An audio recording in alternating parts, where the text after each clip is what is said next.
कितने का ये? 30 वाला, 40 वाला, 50 वाला है। कहाँ से लाते हो? थर पार का रेगिस्तान में। थरपार से? तो ये थरपारकर से आए हो तुम लोग? हाँ, थर पार। मतलब यहाँ रह रहे हो या यहीं वहाँ से आए हो खाली यही बेचने? मैं बोला वहाँ से आया हूँ, गाँव से। वहाँ से आए। मतलब आपके अपने मोर होते हैं ये क्या है? नहीं, जंगल में चलती रहती है। जंगल में जो होते हैं उनके? हम वहाँ से खरीद मुझे एक के बात जाते बताओ, ये जब तोड़ लेते हो नहीं, नहीं। तो फिर हैं। मौसम में खुद निकल जाती है, नहीं यहाँ पर आ जाता है।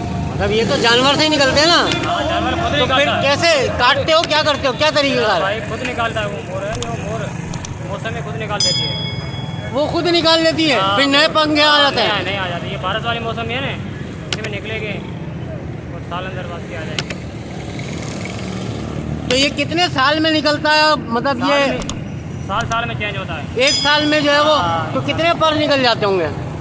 भाई वो तो मोर तो ज़्यादा है, पता नहीं कितने मोर निकलते हैं। आपके खुद के पले हुए हैं ये नहीं, या जंगल में जो घूमते हैं उनका है? जंगल में चलती रहती है मोर, वहाँ पे पर छोड़ के जाएगा, छोटे बच्चे दुकान चले बस वो उठा के लाते हैं, इसको बनाते हैं, साफ सुथरा करते हैं, उसके बाद फिर बेचते हैं। बहुत शुक्रिया।